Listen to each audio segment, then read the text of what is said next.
பெண்ணை கையிலே வயலின் போல ஏந்தியே வில்லில்லாமல் விரல்களாலே நீட்டுவே இன்பராகம் என்னவென்று காட்டுவே சுட சுட சுகங்களை கொடுக்கலா என் காதல் தேவதை தொட தொட சிரிப்பினால் தெளிக்கலா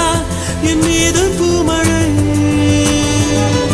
எங்கேயோ எண்ணங்கள் ஒரு ஊர்வலம் போக கண் கொண்ட